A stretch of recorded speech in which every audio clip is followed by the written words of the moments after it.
Ready? Start. I am very happy to have this opportunity to meet you. Great responsibility rests on the shoulders of our civil services, particularly the Indian Administrative Service. Ours is a large country characterized by great diversity, great complexity, and the unity and integrity of India has to be the primary concern of all those involved in processes of governance.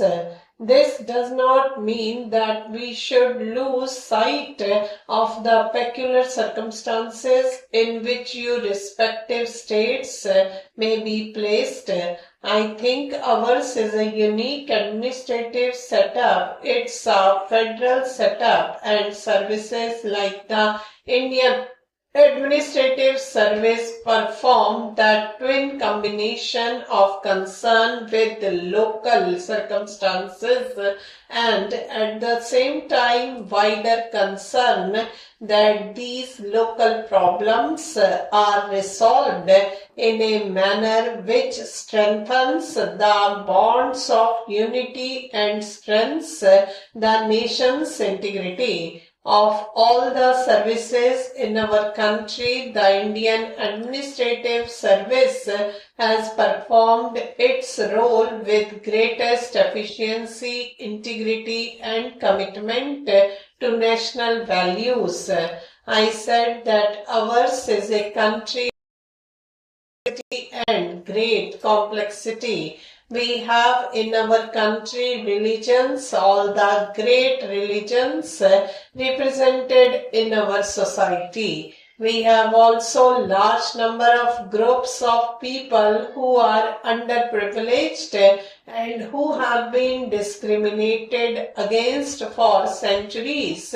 And when the Constitution of India was being drawn up, the founding fathers of our republic took it upon themselves to make up for those centuries of inequity by giving them a privileged position when it comes to admission to civil services are concerned, when it comes to giving them a share in processes of governance through participation in the state legislatures and parliament.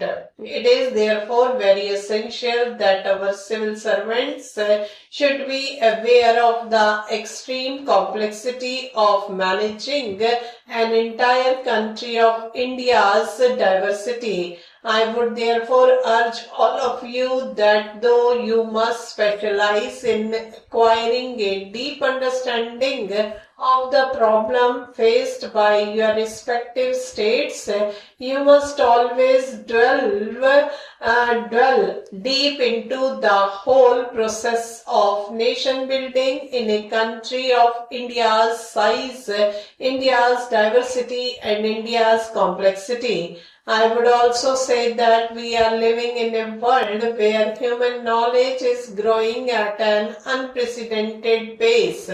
Therefore, your stint at the academy cannot and should not involve an end of the thrust for acquisition of knowledge.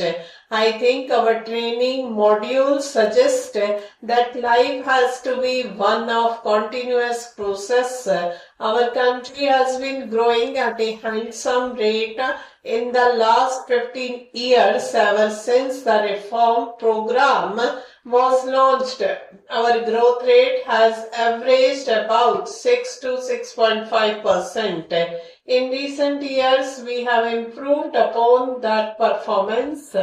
Our growth rate is now around 7.5 to 8%, and we can increase this growth rate, and we need that growth because it is only in a rapidly expanding economy that we can find meaningful solutions to the problems of acute poverty, deprivation, which still characterizes many parts of our country. And if growth is not there, the whole process of redistribution of incoming wealth becomes a zero-sum game, and when social processes become zero-sum games, they give rise to great degree of anger, frustration, and therefore we need this vibrant growth to provide the wherewithal in which redistributing processes can become a positive sum game and not a zero-sum game, and therefore understanding of the process of growth, particularly paying attention to the need of rural development, paying particular attention to the delivery of basic social services such as health, education, or the management of to the municipal and panchayati raj institutions. All these are integral to our understanding of the processes of growth, processes of change, and I sincerely hope that you will take permanent interest in all these processes of nation building. When I look at the civil servants in the British time, there is one thing which strikes me. Many of them, although they came to our country from far away, distant land, many of them spent a lot of time in understanding the sociology and economics of how India's rural dynamic works. I think of late probably because people don't stay in jobs long enough. Therefore, I think that depth of knowledge that our civil servants need to understand processes of change, particularly in the rural sector, the problems of disadvantaged communities, scheduled caste, scheduled tribes, do not receive the attention that they deserve. That's why you have tensions in rural India, the Naxalities problems. These are problems which have several dimensions.